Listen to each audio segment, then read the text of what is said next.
really glad to be here in the first Clean Energy Week, and it will be the first of many because this is so important to our country. And we have the great honor of kicking off this week with two of our cabinet secretaries. So today I would like to welcome Energy Secretary Rick Perry, who before serving as Secretary of Energy also was a long-time governor for the state of Texas and a great public servant. So if we could honor our Cabinet Secretary, Secretary Perry here, we're so glad to have him here today.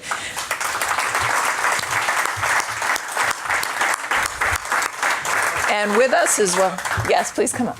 And with us as well, we have Secretary Zinke, the Secretary of the Interior Department, who prior to this served in the Congress and also himself has a distinguished record of public service to our country. So Secretary Zinke, welcome. And I'd like to be in the middle to give you guys So I am really honored to have, when we think about Clean Energy Week, the first week, to have two cabinet secretaries here this morning. And in each of your positions, you are traveling around the country. This is an issue that impacts every single state. And so I just wanted to start with, give us an example of a great project, an interesting business that you run across in the clean energy space. That really is innovating and helping us, go to more clean energy solutions? Well, there are many, and let me start out by kind of talking about energy real quick. People ask me, am I a fossil fuel guy? And no, I'm all the above. And to set the tone why energy is so important is, one, is it's better to produce energy here in the country domestically under reasonable regulation than watching it produced overseas with no. And I believe me, as a SEAL, I've been to probably 65 countries. And if you want to watch how not to produce energy in a responsible way, I invite you to take a tour to the Middle East or Africa. Secondly, a lot of you are young, and I never want to see your children ever see what I've seen in war. And I don't want to ever commit our troops to fight overseas for a commodity we have here. And I've been to war, and I tell you, it's not a pretty experience. So producing energy here domestically by innovation, by new technology, I think is a path forward. And lastly, if we're going to manufacture in this country, which we should, is that I have reports on critical energy, on critical manufacturing, is that we have to pay our people a high labor cost. We cannot and should not compete with China as far as labor goes. And commodities, as far as building materials, energy, or type of materials, are a worldwide commodity. And the price difference in being competitive is energy. And so that's why energy is so important in our country. And I don't think I don't look at fossil fuel or alternate energy any differently. I think everything should contribute. They have to contribute on price, and they have to be competitive. But spending money on research, innovation, certainly the Secretary Perry has more of the research side than I do. I think it's a great investment. So I've seen some great technologies. One that's emerging, certainly the solar cell or solar system out of Las Vegas looks a little like Mad Max, but the core technology is what I look at. I think we can do it a lot better because it has some environmental problems with birds, but that core technology is pretty exciting. Wind is getting better, and there's an appropriate place for wind. Wind chews up a lot of birds. Maybe as many as 750,000 birds. There's a place for wind, so you got to make sure that you put the wind in the right place. Then offshore too, the fishermen get upset about wind fields, so we need to work better with the fishing fleets on how to space our systems so we can accommodate fishing as well. But there's some exciting opportunities in every field. But I think we just have to make sure that we push the research dollars in it, and then have a frank discussion about competitiveness and how to get there. Yeah. Ryan brings up a really interesting point, and that is there is no perfect form of energy. You go back and every form of energy, somebody can criticize it for some reason, which is fine. It kind of seems to go with our territory in the world we live in today. But this all of the above concept is really important. It's really important because of the need of power, wherever it may be. I talk about it a little bit more than just in the domestic sense, partly because the innovation and technology that comes from America, we want to proliferate around the world. The one specific thing that you asked, carbon capture, utilization, and sequestration. We just opened the largest plant in the world for right now. I'm sure they're, well, matter of fact, I know they're building a bigger one, just outside of Houston, taking the CO2 from a coal plant.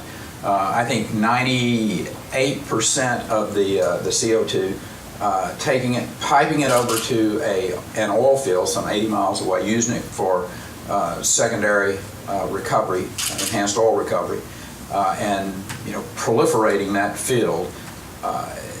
That type of technology is clearly the type of technology that can change the world. We want to export that to China. We want places that are using old, inefficient types of power generation to look at what we're doing in the United States. We'd love to sell it to them. The wind energy. I'm obviously a big fan of wind energy.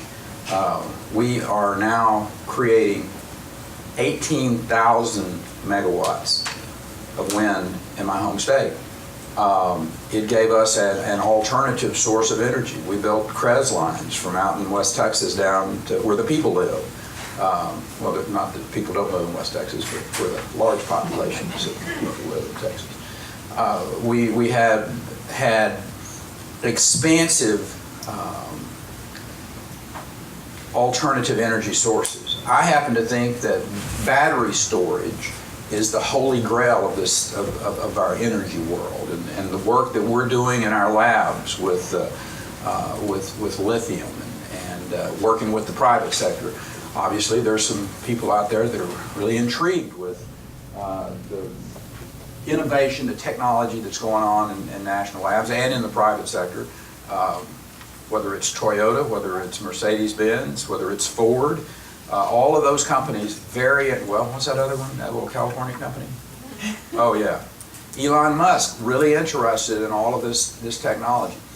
America's innovation is what makes us different, our technology. And that's one of the things that this administration is truly committed to, is having a diverse portfolio of energy, not just to be energy independent, but hopefully in the very near future to be energy dominant. Because at that particular point in time, energy has always, as the Secretary will share with you in his previous life, energy has been used as a weapon. And if it's going to be used as a weapon, and it will be, we need to have the greatest arsenal. And that means an all-of-the-above approach, whether it's nuclear energy, whether it is fossil fuels, whether it is solar, whether it is wind, whether it is hydro, whether it is biofuels. And I'll finish with that. The biofuel side of this is really intriguing. Idaho National Lab has a substantial set of projects going on outside of Idaho Falls in the area of biofuels. So truly an all-of-the-above approach to creating abundant, clean, affordable energy, not just for America, but for the world. So Secretary Perry, you talked about advanced technologies, and Secretary Zinke as well. This is where America really excels. And in thinking about the innovative ideas that we come up with in our country. I think one of the things that's on everyone's mind is with tax reform coming down the pike here in Washington, how does the administration view tax policy and some of the decisions that will be made upcoming in tax reform to make sure that we're in a place where these advanced technologies can thrive, that as we look at new developments in energy, in the renewable front, whether it's the carbon capture technology and making sure that our fossil fuels, that we're using the best technology to protect the environment. So how do you view tax policy and tax reform in this context? Because I'm guessing that if I asked everyone in the room, they'd all have a provision that they care about in this code that impacts what they do. But I'd like to hear your viewpoints from the administration of how this is going to play in the tax discussion. You want to go first? Well, when you go down to a postcard, you know, our tax system, I think everyone will realize, is enormously complicated. The deductions, and the goal is to reduce the deductions and have the tax platform more stable. So the different industries and their previous enjoyment of a lot of advantages and disadvantages, we're trying to make the playing field level. So that's going to be disruptive in some industries. And I think the challenge is going to be, for instance, if you're in the timber industry, for instance, timber in the field is different than inventory because timber has a lot of challenges. It has road maintenance, it has invasive species, it has beetle kill. So just look at your board feet in the woods as inventory. You're going to have to take deductions to be competitive on how much you maintain and the methodology of recovery. You know, similar to the different energy fields. And the challenge is going to be to make a level playing field and not tip one side or the other towards a particular technology, but do it so it's not punitive on emerging technologies. And that's going to be a challenge. The thrust of it is simplification, is that small businesses in particular shouldn't have to hire mega firms and be exposed year after year for uncertainty about how you calculate your tax. So it's going to be a challenge. The administration, I think, you have Mick Mulvaney, very, very capable. Certainly Mnuchin has had a large hand in it. And they have, you know, one thing about his cabinet, exception to me, the president has picked a very, very talented cabinet. And on taxes, I don't think there's very many people smarter than the group they have. Wilbur Ross, certainly in commerce, Mnuchin, Gary Cohn, all these guys are very, very good in that field. And we'll see. And then of course, going to go to Congress, which is... The Congress will certainly have its say. Certainly have its say. But this is an important discussion when it comes to energy, and I know that certainly in some of the policy that you've run into, Secretary Perry, and I'm sure you've had the questions about whether it's nuclear, whether it's wind, whether it's solar, where we're going to be. I think there's a lot of questions, but to Secretary Zinke's point, you know, how do we make sure that there is a fair playing field for everyone, and that we don't thwart new technologies? I'll try to fly at 35,000 feet here rather than getting down in the weeds. And all of you know that the weeds are where the conundrums occur, and the devil is in those details. But as a general rule, and America's got the highest corporate tax rate in the world. So one of the things I learned over the 14 years of being the governor of Texas and operating, nearly 30 years, considering my time as a state house member and on the appropriations committee in the state, was that if you'll lower the, there are four things that people respond to. I'm talking about businessmen and women. There are four things: taxes, regulations, legal system, and skilled workforce, which basically means accountable public school system. Those are the four things. If you have taxes that are not confiscatory, if you have a regulatory climate that's fair and predictable, if you have a legal system that doesn't allow for oversuing, and people know that they can find the workers for whatever it is, whether it's some incredibly high-tech area or maybe something that requires maybe less technology in the workforce. Those are the four things. You get those right, and the economy will boom. And that's not theory. We saw that occur in the 12th largest economy in the world over that 14-year period of time. Texas created more jobs than any other state in the nation. We grew at a massive, there were 7 million people added to the rolls of Texas during my time as governor, from 2000 to 2015. And interestingly, because not just because this is a clean energy conference, but as a statement of fact, 7 million people added. You know what that means, Kelly? That means a lot of pickup trucks. Yeah. On your highway. It does. It does. That is a lot of people coming to your state, buying pickups, cars. They even buy cars in Texas. I know you think that's kind of seriously. That's a lot of non-point source pollution, is what that is.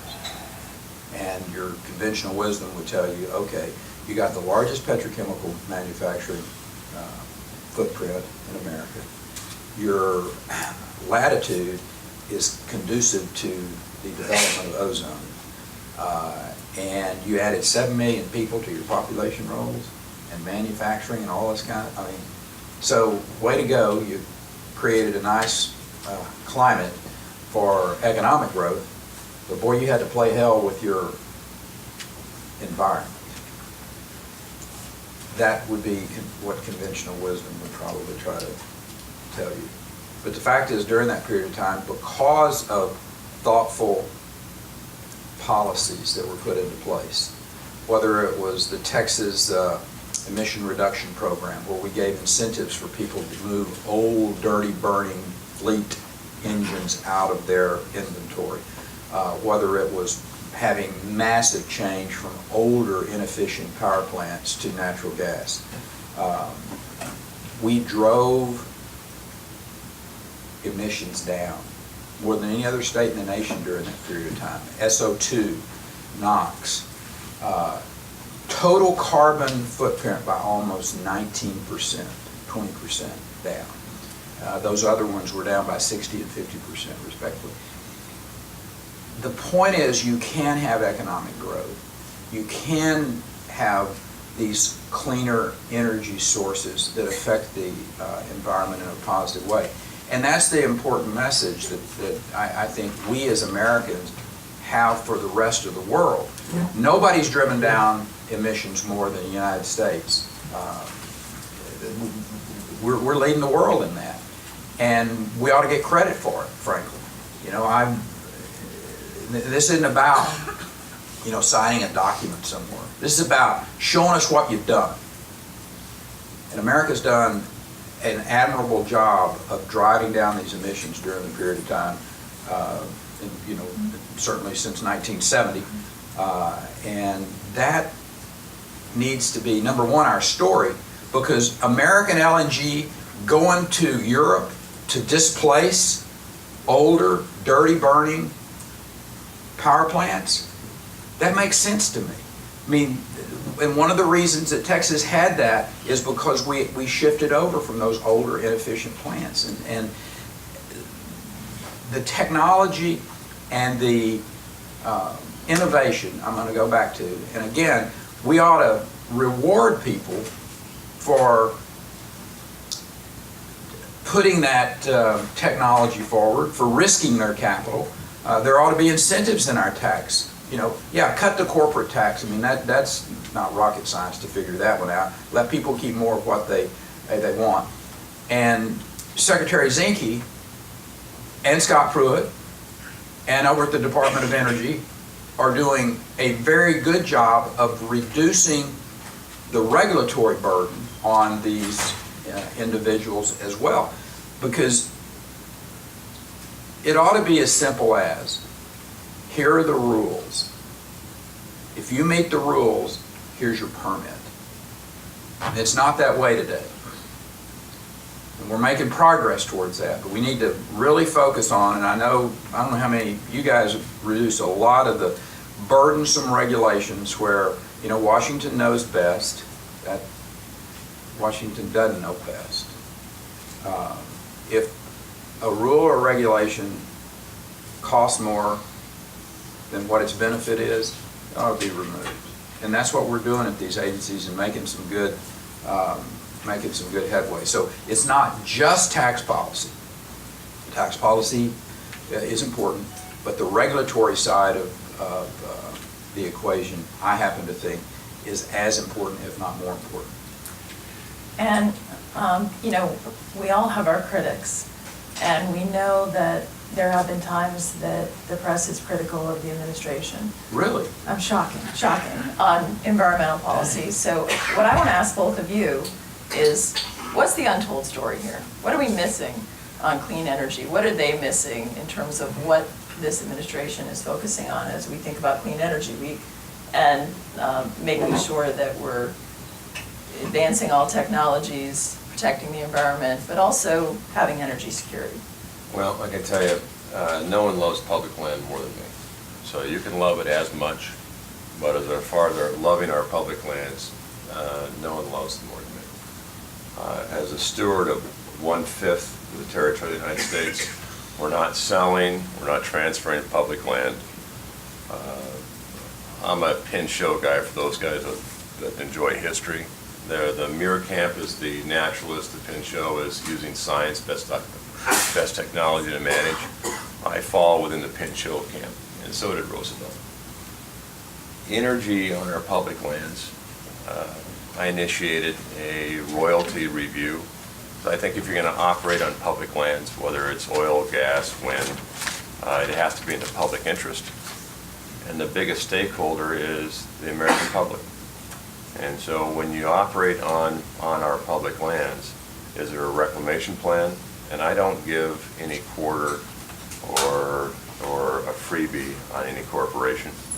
Is the plan solid? Do you have reclamation? Because at the end of the day, is that our public lands in perpetuity are a great adventure of how America not only has created the best park system, I think, in the world, the best opportunity to use our public lands, but there is a responsibility for everyone who uses them to make sure we follow the rules. The rules can't be arbitrary, and I'm a Boy Scout. If you're going to use public lands, and make sure when you're done with it, you leave them in good or better condition you found it.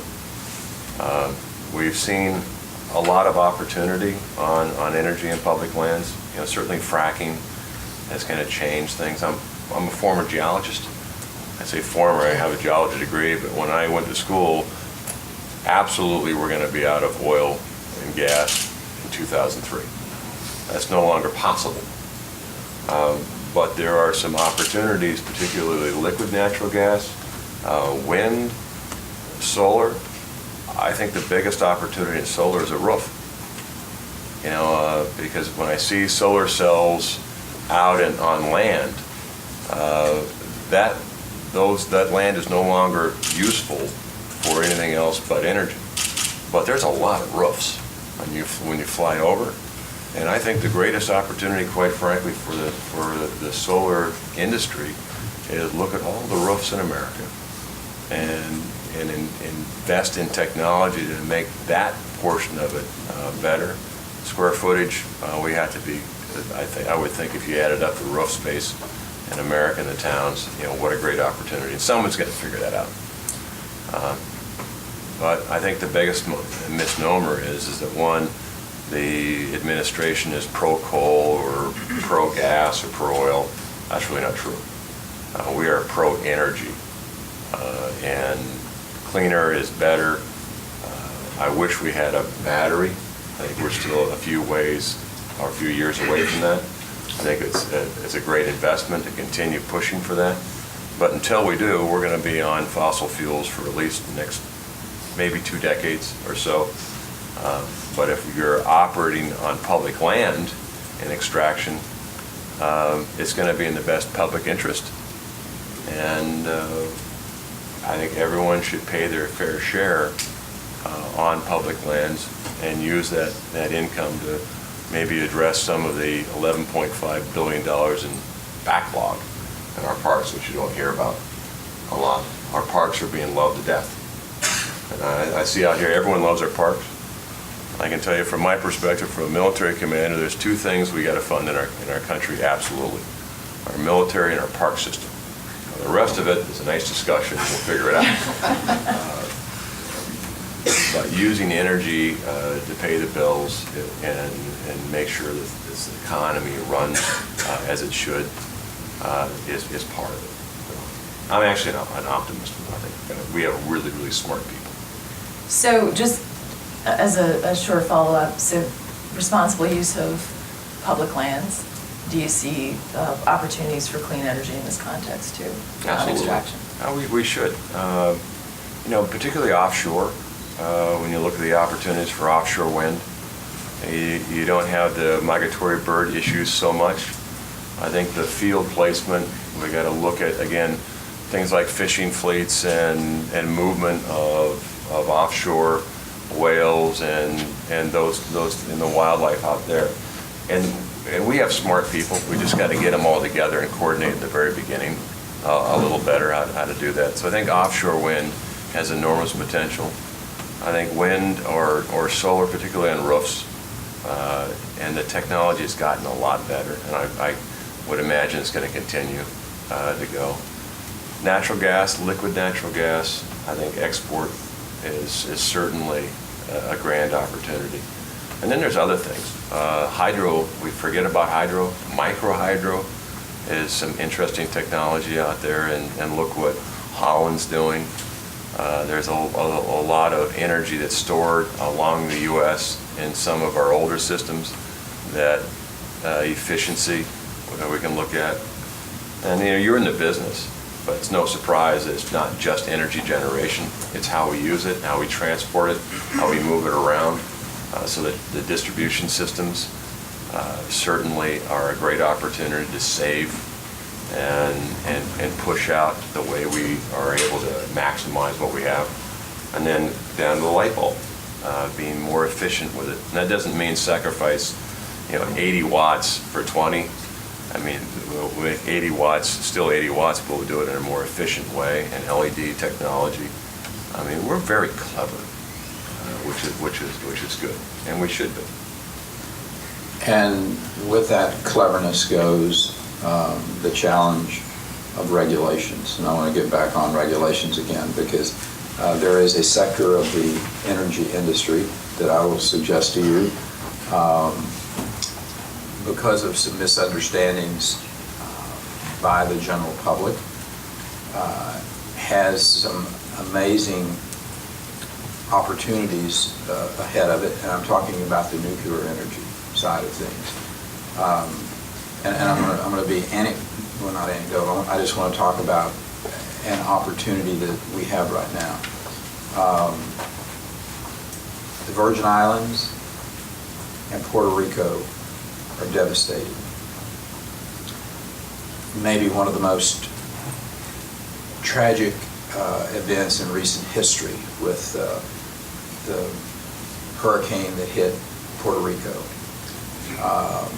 3.5 million Americans who are without electricity. We're trying to get micro generators down there. We're trying to get fuel down there.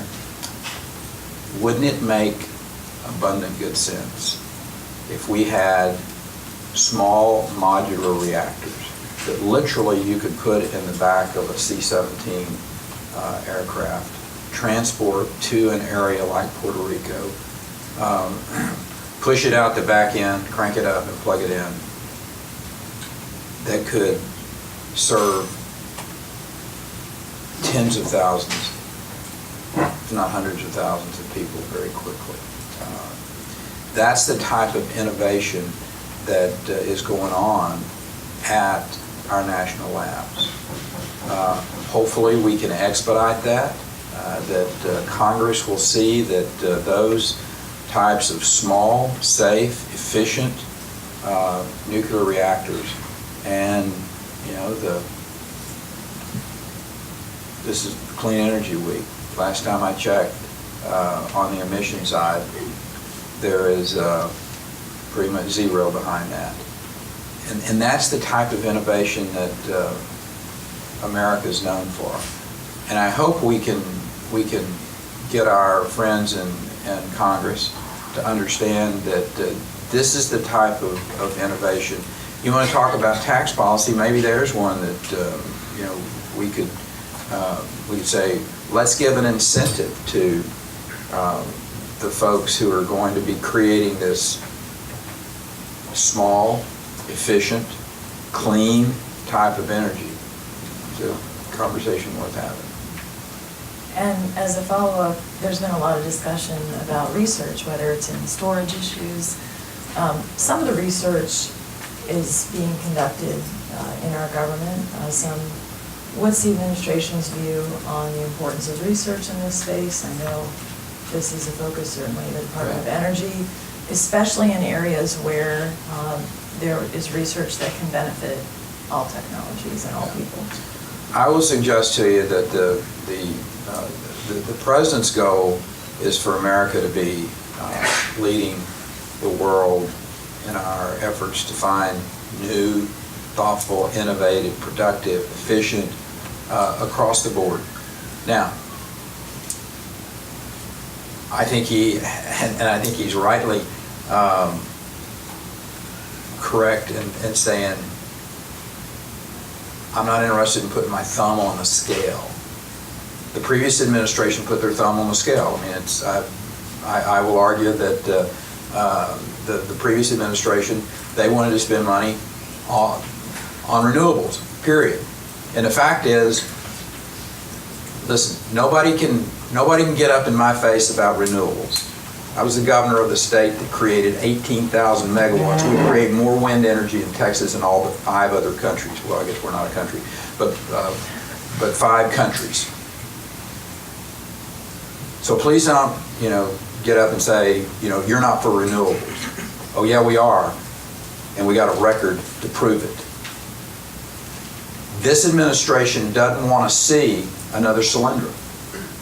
It doesn't want to see projects that basically are put in place for philosophical reasons or political reasons.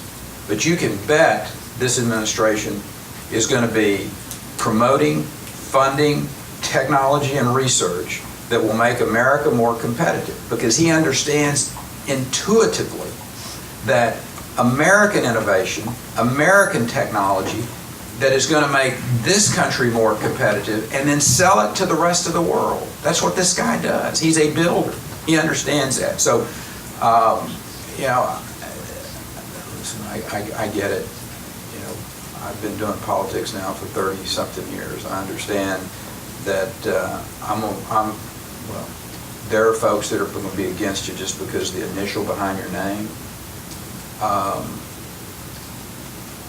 I wish we would start looking at what's good for America.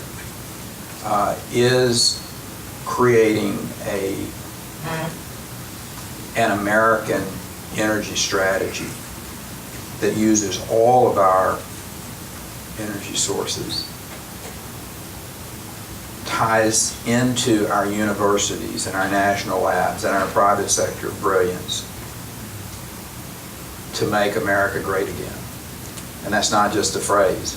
That truly, energy and all of the diverse sources of it is what's going to drive this whole concept of making America great again. It just is. We've been blessed to have these resources, our technology to be able to develop them. I mean, it's just, this is a golden age in America. Sometimes when I get up in the morning and read the paper, I'm kind of, a little bit of the shine is off of that. But the fact is, if you really are honest with yourself, this is a golden age in America. It is an enlightened age. And American energy is what's going to drive the future of this country and our opportunities to affect world policy. And I will suggest to you the environment that we live in. You and I both, when we served in the Congress, were in the Republican Innovation Energy Working Group. That's a mouthful. It's a long one. So you in the House and myself in the Senate. So what would the message be? Many more of your House colleagues have joined this group. It's gotten bigger in the House. How do you still interact with that group, and where do you see the issues coming from that group as we continue this discussion and engaging the House on this issue? You know, what I see, quite frankly, is the ability of communities, not quite to be energy sufficient, but because we have the opportunity with solar roofs and more localized energy for the smaller companies, I see a great opportunity for the utilities to understand that section of it, and more of a symbiotic relationship between the utilities, where usually the utility was a provider, a larger systems provider and distributor.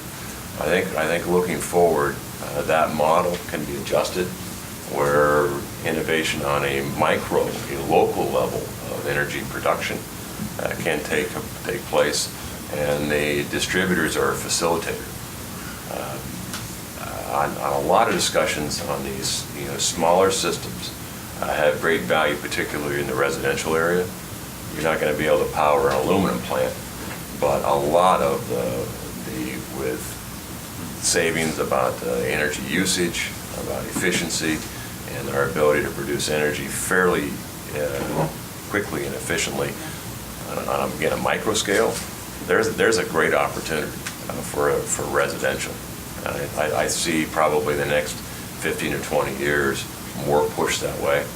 And from a grid perspective, that's a good thing. Because isolating systems on a grid, we always hear about cybersecurity, and it is at risk.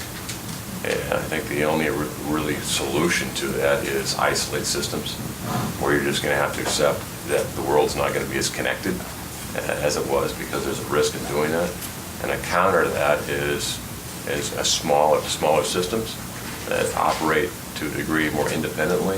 I think that is a great future.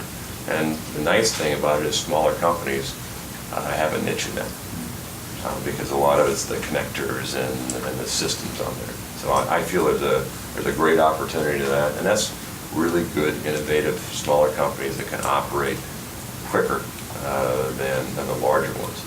So. It's really interesting. I just visited a fuel cell company, Bloom Energy, that is fueled by natural gas, and essentially they can work in companion or independently from the grid. So I think there's a lot happening in this space throughout the country. And I think to your point, Secretary Perry, one of the questions as we think about not only the clean energy context, but as we're modernizing the grid, as we're using new technologies, as we're trying to do some of the things, especially in different geographic areas that you're talking about, Secretary Zinke, where you may have standalone sources that you need.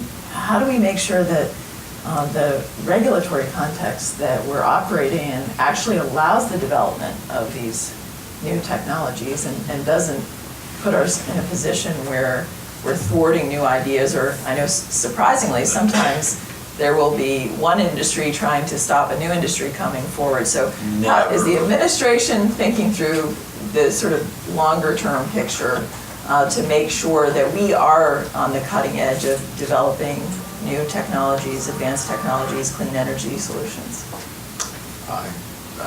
You're shocked, I know. Shocked. I never saw it in the Senate.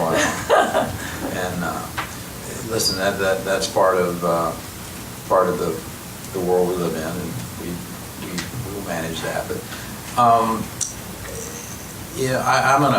gonna deflect just a second and talk about one other thing that this is my opinion about wind and solar and how industries mature. I consider wind and wind and solar, and to be beginning to mature. It's kind of like my children when they were, growing up and in their teenage years, and even into to college. I helped subsidize them, and because I wanted them to get strong, and I wanted them to grow, and I wanted them to, be able to go to, a good college, and to then get out and stand on their own, and have the, the good feeling of I'm out there paying my own bills and doing. And I look at wind and solar as that way. Back when they were adolescents, and we needed to support them, we needed to subsidize them, and now they're pretty mature, and so they're going to make this transition. Listen, we're going to have wind and we're going to have solar, and they're going to grow. We need to get out of their way and not be a part of a hindrance, regulatory-wise in particular. But I want to go back to states making decisions on the regulatory side. And that's one of the things that we're having a pretty good conversation about all across the country right now on how you move energy around. So let's say somebody wants to build a new clean burning natural gas power plant in Maine, up in your part of the world. Mm-hmm. And they can't get the gas to their location because they got to go through a state that has a political, philosophical problem with building a pipeline across their state. Now, for whatever reason that might be. But, I mean, how do we deal with that? I mean, is it in the national interest?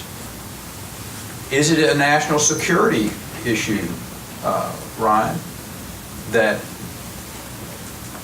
if we have another polar vortex like we had in 2014,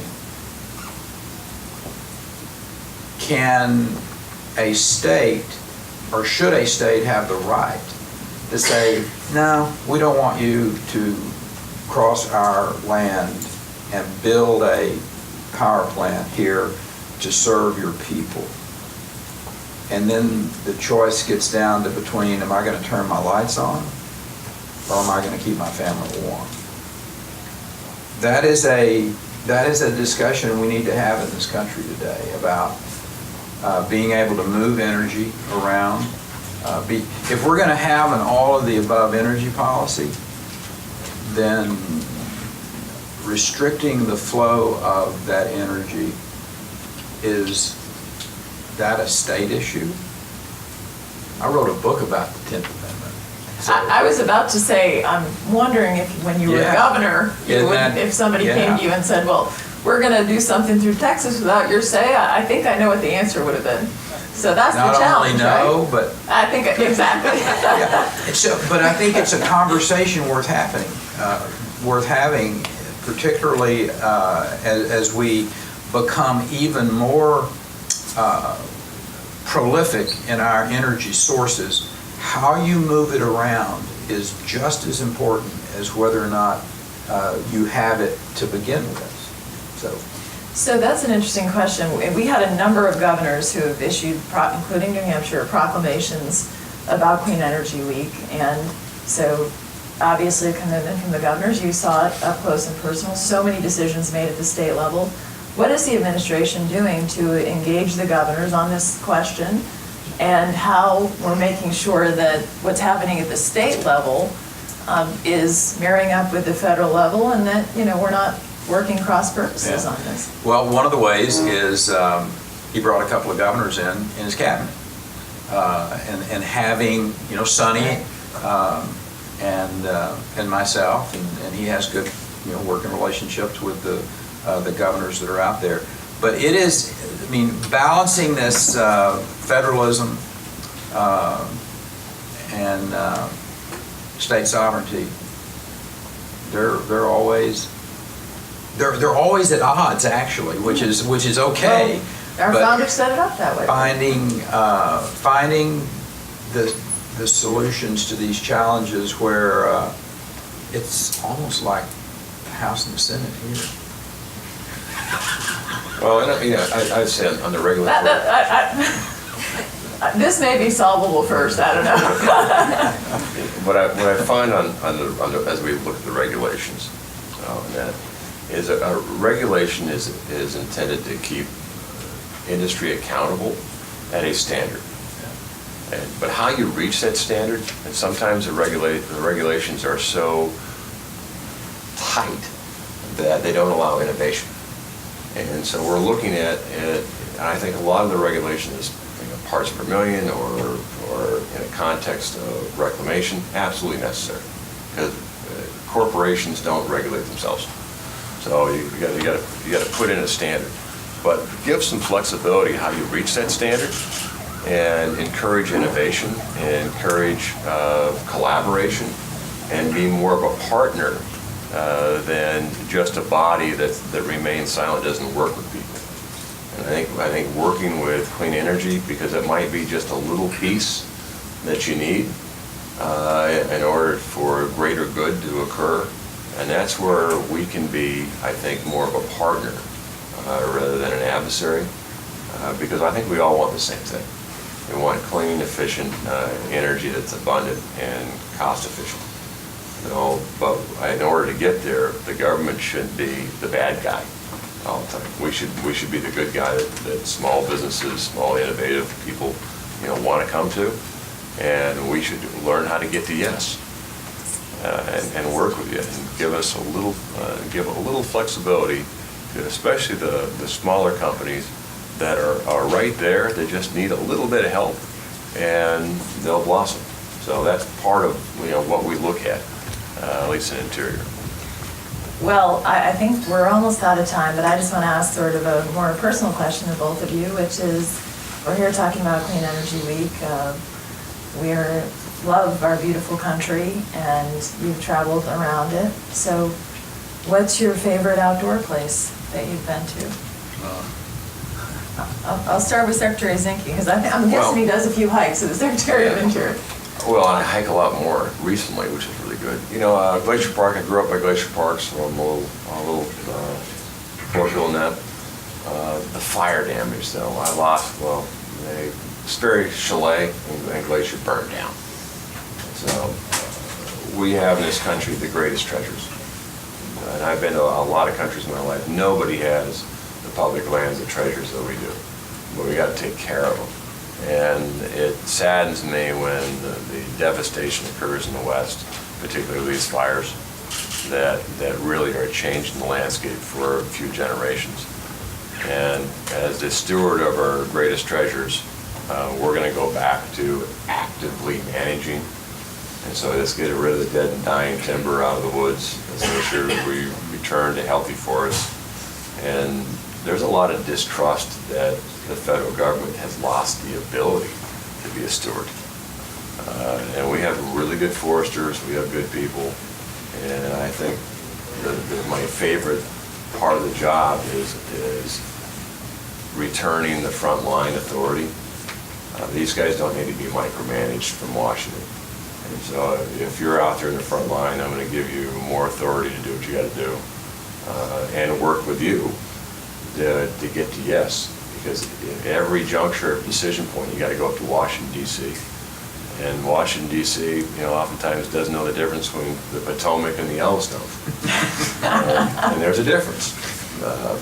So pushing the authority to the lowest possible level in the front line to make those decisions, to get things going, to eliminate some of your frustration, I think that's a good path. Thank you. What's a favorite? Arlington National Cemetery. It is one of the most powerful places that you could go and visit. It sure is. It is quiet. It is 400,000 plus history lessons. If you want to reflect upon the history of this country, particularly in the last 150 years. That's a place you can go, and our country is committed to, I don't think it's a national park. Arlington up on top is. Right there, Yeah. yeah, it's kind of an interesting. Which we're fixing. Yeah, right, the house needs to be fixed up a little bit, thank you for doing that. But anyway, it's a really fascinating place to walk through and to reflect back about the sacrifices that go on continually today so that we get to live with the freedoms that we have. It costs a lot to be free. Whether it's dollars that we spend that are appropriated by Congress at national labs, to the United States military, to keeping our parks up. The cost of freedom is expensive. And then you reflect back the hundreds of thousands of lives that have been sacrificed on the altar of freedom. And for that reason, I find Arlington National Cemetery one of the most fascinating, beautiful, pristine places in America. Thank you. And I want to thank both of you for coming today. Having two cabinet secretaries here on the inaugural Clean Energy Week, I think says a lot. And we are very appreciative of your dedicated service to our nation. Well, thank you. Do it faster. Thanks. Thank you.